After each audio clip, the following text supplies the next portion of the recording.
بسم اللہ الرحمن الرحیم. آپ بھائیوں کو خوش آمدید. انتخابات کے اندر جو کچھ ہوا اور پھر انتخابات کے بعد جو کچھ ہو رہا ہے، یہ بالکل عجیب و غریب صورتحال ہے جو اس سے پہلے نہ کبھی مرج ہوئی نہ بنی. جو کچھ میڈیا کے لوگ دیکھ رہے ہیں، پہلے انہوں نے بھی نہیں دیکھا تھا. ہم نے بھی ہمیشہ انتخابات میں حصہ بھی لیا. 70 کے انتخابات سے لے کر اب تک یہ عجیب و غریب انتخابات تھے. آپ کو یاد ہوگا کہ میں نے یہیں پریس کانفرنس میں ذکر کیا تھا کہ کمشنر ملتان پورے الیکشن کو مینوپولیٹ کر رہے ہیں اور ایجنسیز کے باقی حضرات بھی ایک ٹیم ورک کے طور پر چیزوں کو چلا رہے ہیں. مجھے دوسرے دن کمشنر صاحب سے بات کرنے کا موقع ملا. انہوں نے کہا کہ آپ میرے والد کی جگہ ہیں، میرا اس میں کوئی تعلق نہیں ہے. پھر میں نے کہا بھائی ٹھیک ہے، آپ ٹھیک کہتے ہوں گے. لیکن چوتھے دن بعد پھر انہوں نے ایک ہمارے یہاں کے اعجاز جنجوعہ صاحب ہیں، ان کے ذریعے میری بات ہوئی ان سے. لیکن بعد میں انہوں نے کہا کہ آپ الیکشن لڑیں، آپ کو تمام سہولتیں بھی فراہم کر دی جائیں گی اور آپ مکمل ٹیم بھی آپ کو دے دی جائے گی. تو میں نے اس کے بعد سوچا، میں نے مشاورت کی اپنے دوستوں سے کہ ہر چیز تو نو بالکل کلیئر ہے کہ یہ انتخابات نہیں ہو رہے، بلکہ مینوپولیٹ کیا جا رہا ہے. کس کو جتانا ہے، کس کو ہرانا ہے. مجھے ایسے انتخابات میں حصہ لینا چاہیے یا نہیں. میرے دوستوں نے مشورہ دیا کہ آپ کے حمایت میں کوئی سیاسی پارٹی بھی نہیں ہے. آپ اگر الیکشن لڑیں گے، میڈیا کو بھی آپ کی سپورٹ نہیں کرنے دی جائے گی اور آپ کو 4-5 ہزار ووٹ دکھا کے پہلے بھی سے بھی الیکشن رزلٹ جو بدتر دکھا کے ہمیشہ کے لیے ختم کر دیا جائے گا. تو پھر ہم نے سوچ کے الیکشن سے یہاں سے میں دستبردار ہو گیا. اب جو صورتحال میں ملک کے نتائج جہاں آ رہے ہیں، آج جیسے وہاں کمشنر پنڈی نے کہا ہے، اس سے پہلے ڈی جی خان کے ڈی آر او نے کہا یا وہاں کے کمشنر نے ان کو کیا کہا. تو پنجاب جیسے بڑے صوبے کے بھی اگر 4-5 کمشنر ان کے بارے میں جو سمجھے ایلیگیشن لگائے رہے جا رہے ہیں. 2-3 نے تو خود کنفیشنل بیانات بھی دے دیا. اب ایسے انتخابات میں یہ پہلی دفعہ ہوا ہے کہ ایک پارٹی جس کے پاس سمبل موجود نہیں ہے، اس کے کینڈیڈیٹس ووٹ مانگنے کے لیے اپنے حلقوں میں جا نہیں سکتے، ان کے ورکر وہ کیمپ نہیں لگا سکتے، سامنے نہیں آ سکتے، گھروں سے ان کو اٹھایا جا رہا ہے، پولنگ ایجنٹ کو گھروں سے اٹھایا جا رہا ہے. اور پہلی دفعہ تاریخ میں میرے گھر کے اندر گھس گئی پولیس. ہم نے کہا پولیس ہوگی تو اس سے یہ آئی جی ڈی آئی جی انہوں نے برات کا اعلان کر دیا. انہوں نے کہا جی وہ ہم نہیں ہیں، وہ کوئی اور ہے. اگر یہ صورتحال ہم نے فیس کی، لیکن ہمارے ورکر جو ہے خیف تھے، خوف زدہ تھے.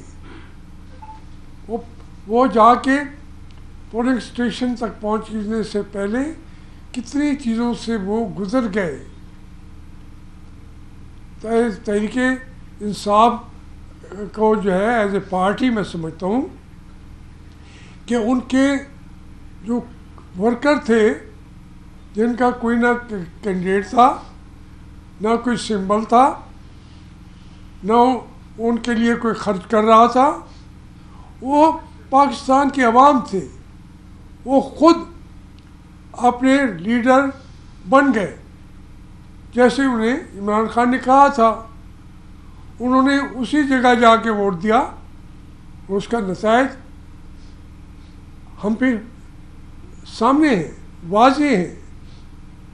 اب اتنی بری شکست تمام قوتوں کے لیے، ہماری ایڈمنسٹریشن کے لیے،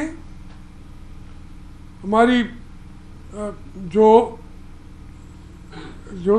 ہماری جو ایجنسی تھیں ان کی اتنی بڑی شکست کبھی دیکھی بھی نہیں گئی. وہ کھڑے ہو کے انہوں نے ہرا دیا. اب ان کے ساتھ لڑنا، پورے عوام کے ساتھ لڑنا کسی کے بس کی بات نہیں ہے. جو نتائج ان کے ہیں ان کو تسلیم کیا جائے، ورنہ اب یہ ملتان کا کمشنر ہے، میں تو مجھے ذاتی کوئی اس سے بہت گلہ نہیں ہے، لیکن ایک چیز سامنے میرے آتی گئی تو وہ تو میں کہوں گا نا. اس لیے ملتان کے کمشنر کو آئی ایس آئی کے ساتھ مل کے انہوں نے کیمپین خود کی، ایک لحاظ سے چیزیں پرووائڈ کی. مجھے تو دوستوں نے مشورہ دیا، میں تو انتخابات سے سائڈ پہ ہو گیا، لیکن باقی تمام لوگوں کو کہ آگے بڑھانے میں جو ایڈمنسٹریشن ہے، ملتان کے سارے لوگ جانتے ہیں کہ انہوں نے کس طریقے سے یہاں پہ انتخابات کے ریزلٹس کو چینج کیا. مجھے جو بات پہنچائی گئی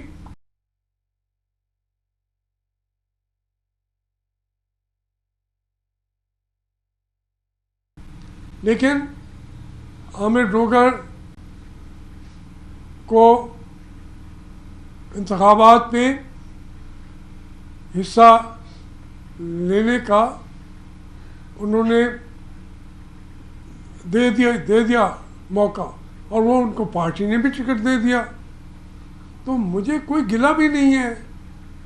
اس کو تو میں پی ٹی آئی کی جیت سمجھتا ہوں. یہ کوئی دیکھیں، میں آپ سے عرض کروں کہ میں لاہور سے 77 میں انتخاب لڑ رہا تھا. ملک غلام نبی میرے مقابلے پہ تھے. وہ دوسرے الیکشن میں اپنے کاغذات اٹھا کے الیکشن چھوڑ کے چلے گئے. آج اسی ملک غلام نبی کی ڈاٹر ان لا یاسمین راشد جو کینسر زدہ ہے, جو اپنے حلقے میں جا بھی نہیں سکی, عمر رسیدہ ہے, جیل میں پڑی ہوئی ہے, اس نے میاں نواز شریف کو شکست فاش دے دی. اسی طریقے سے یہاں بھی بے شمار لوگ جیت گئے. تو اس لیے ان کو تسلیم کرنا چاہیے اب ان پارٹیوں کو بھی کہ وہ ان کے بس کی بات نہیں رہے گی.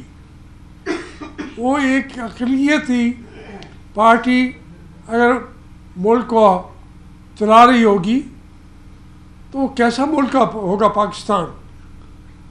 تو اس لیے میں ان سے بھی اپیل کرتا ہوں, یہ میرے کوئی ذاتی طور پہ مجھے گلا تو نہیں ہے کسی سے, میں تو مسلم لیگ میں ابھی تک موجود ہوں. میں تو سمجھانا چاہتا ہوں کہ آپ کو جو حقائق ہیں انہیں تسلیم کرنا ہوگا, جو نتائج ہیں ان کو تسلیم کرنا ہوگا, ورنہ بڑی مشکل ہے آگے کے لیے, آپ کے لیے, آپ کے بچوں کے لیے. ہمارے ہاں سیاسی پارٹیاں تو ہیں نہیں, مافیاز ہیں.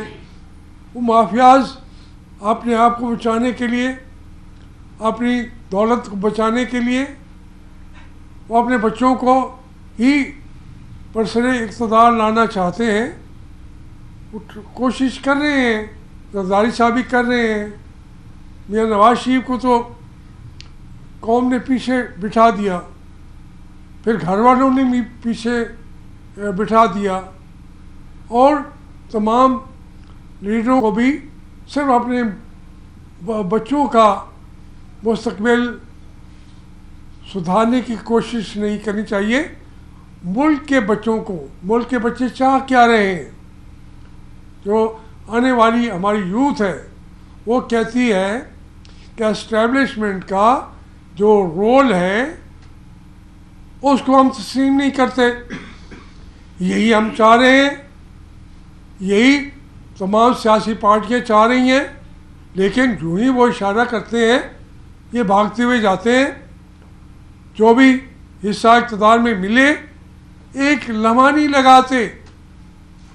کوئی بھی ایسا کرے گا, خواہ عمران خان ایسا کرے, اس کے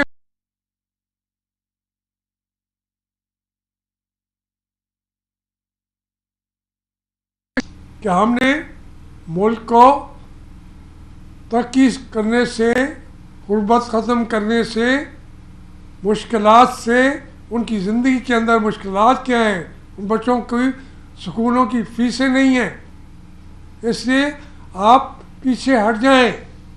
اگر وہ کہتے ہیں عمران خان تو آ جائیں عمران خان, اور وہ کہتے ہیں کہ میں مسائل حل کر دوں گا. اگر یہ طے ہو گیا ہے, قوم نے فیصلہ کر لیا ہے, تو یہ فیصلہ ان سیاسی پارٹیوں کو بھی تسلیم کرنا چاہیے, اسٹیبلشمنٹ کو بھی تسلیم کرنا چاہیے, ورنہ بین الاقوامی سطح پہ ان کو کوئی تسلیم نہیں کرے گا. پھر یہ ہمارے ملک کے مفادات کے خلاف ان کو خوش کرنے کے لیے امریکہ کی پالیسیوں پہ چلیں گے, دوسرے ملکوں کی پالیسیوں پہ چلیں گے, IMF کی پالیسیوں پر چلیں گے. تو اس طریقے سے ملک کے ساتھ یہ دشمنی نہ کریں. مہربانی.